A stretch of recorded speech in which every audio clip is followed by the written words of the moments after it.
ha habido cierta maduración en los actores sociales fundamentales. ¿A qué me refiero?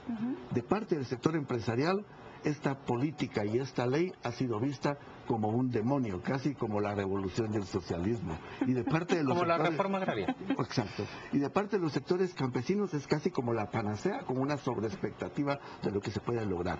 Yo creo que después de lo sucedido y después de la situación en que nos encontramos, yo creo que hay maduración de los actores sociales involucrados. Y me refiero a los movimientos campesinos que tienen una flexibilidad táctica bastante inteligente.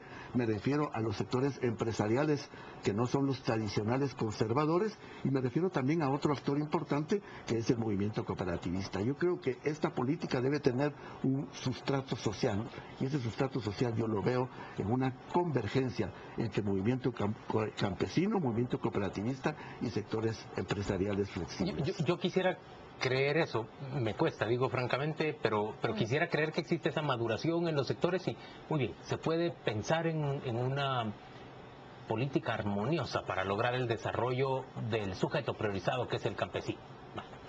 Pero ¿cómo hacemos para que un monstruo tan gordo y difícil de movilizar como el Ministerio de Educación, y no esta no es ninguna alusión ni mucho menos a ninguna persona, cómo podemos hacer para que ese ministerio, por ejemplo, reoriente el contenido de sus programas educativos para el área rural, que supongo que tendrá que ser una de las acciones básicas, que los niños en el área rural se eduquen de una manera que sea ad hoc, pertinente para pues la situación que ellos enfrentan. Y otro monstruo pesado pero más pequeño, el propio Ministerio de Agricultura y Ganadería. Y un monstruo inexistente como el Ministerio de Salud, que prácticamente no existe. Y el de Desarrollo Social, o sea, tiene usted un gran reto. Sí, ¿y quiénes son sus apoyos? Aparte, porque ya vimos con el Pacto de Hambre Cero que no basta la instrucción presidencial para que las cosas caminen. ¿Quiénes están de su lado? Yo creo que en primer lugar, del lado nuestro está la realidad que lo demanda. En segundo lugar, la voluntad del presidente, que ha sido absolutamente permanente y coherente en apoyar esto. Tercero, la reunión del gabinete el lunes pasado, hoy hace 8 días, yo lo que vi fue expresión de voluntad. Ahora, es insuficiente porque efectivamente el problema del Estado es el que conocemos. Sí. Pero ese problema se resuelve, a mí me parece, en la medida en que hayan metas claras hacia dónde dirigirse. Yo lo que he pensado, porque ahorita el reto inmediato es elaborar el plan para implementar la política. Yo creo que ese plan debe de ir de lo simple a lo complejo. Sí. Lo que estamos haciendo en este momento es un inventario de todas las intervenciones que ya están ejecutando los diferentes ministerios. Estamos basándonos en el PO actual, no en lo que deben hacer, sino que en lo que están haciendo. Y el primer esfuerzo del plan va a ser cómo eso que están haciendo se logra hacer de manera coordinada y coherente. Queremos ir en el plan de lo simple a lo complejo para ir desarrollando esa capacidad de ejecución que efectivamente cuesta moverla. Denos ejemplos, ¿qué tendría que pasar en materia de educación o en materia de medio ambiente? Bueno, yo creo que lo que tiene que haber en todos lados es pensar que ese sujeto priorizado, cuáles son las adecuaciones que hay que hacerle para que responda a esa política. En política educativa son los contenidos que se están dando, porque la extensión de cobertura va avanzando, pero son los contenidos pertinentes en función del sujeto priorizado. Pero no solo ahí, hay que verlo en todos los caminos que pensamos seguir. El camino campesino en relación a agricultura familiar.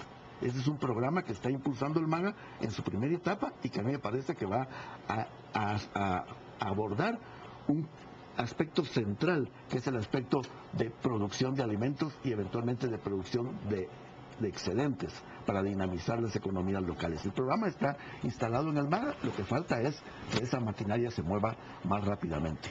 Si hablamos de carreteras, sí, pero tenemos que hablar, pensando en el sujeto priorizado, de qué caminos rurales hay que desarrollar para ello. El gran reto también es no solo ir de lo simple a lo complejo, sino que cómo se toman dos definiciones sustanciales. Primero, cuáles son los territorios a priorizar.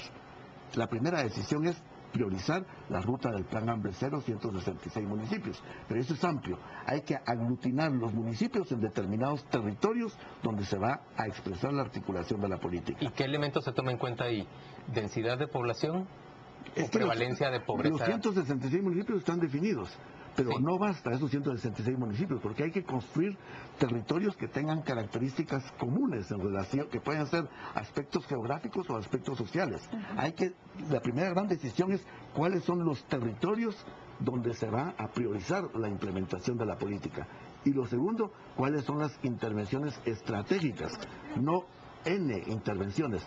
Nosotros hemos pensado en 8 intervenciones estratégicas que sean las que a nuestro juicio pueden desatar procesos. ¿Las pueden enumerar? Adrián, a mí no me interpreta como pesimista, al contrario, yo lo escucho y me da esperanza de que haya una línea clara con algo que es urgente. Pero yo le pregunto, ¿le va a dar tiempo antes de que este gobierno entre en receso y se prepare para la campaña electoral?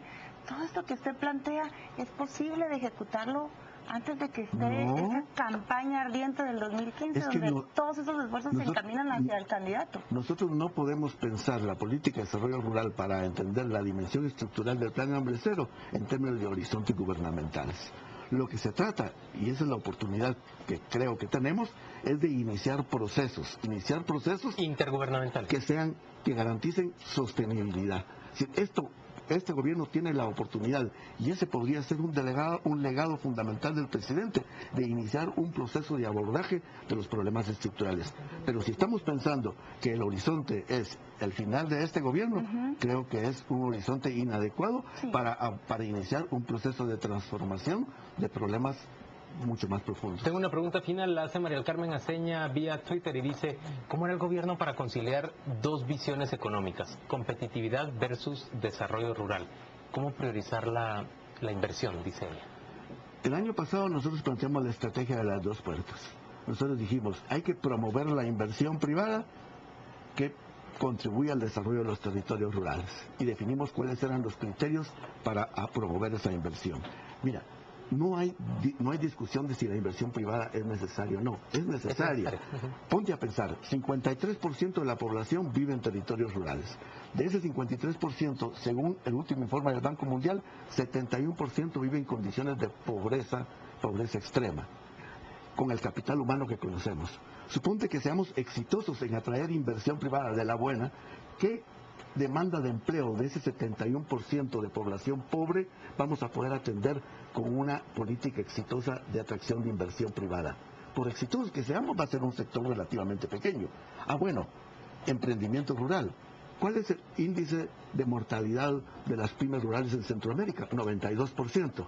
Bueno, está bien, hagamos todo el esfuerzo, otro pedacito. Y el resto de gente que está dedicado a la economía campesina. El punto es, no hay contradicción, El ¿verdad? punto es, la discusión no es si inversión privada, si emprendimiento rural, si economía campesina. Esa es una discusión evidentemente ideológica. El punto es cómo se produce riqueza. Pero- Y esa riqueza se debe producir con inversión privada, con emprendimiento rural y con promoción de economía campesina. Y no son contradictorias una con la otra. Nosotros esperamos que en un periodo sustancial eso no sea contradictorio. Queremos demostrar en la práctica que pueden ser paralelos. Eventualmente pudieran ser convergentes, pero yo todavía no me atrevo a afirmar eso, pero me atrevo a afirmar la posibilidad de que puedan ser impulsados de manera paralela, porque lo que sí es cierto es que la problemática de desarrollo rural es de tal profundidad que se requiere un acuerdo nacional para abordarlo. Adrián Zapata, gracias por acompañarnos a las Ustedes. 8:45. Vamos de inmediato a ofrecerle ya la información de los deportes.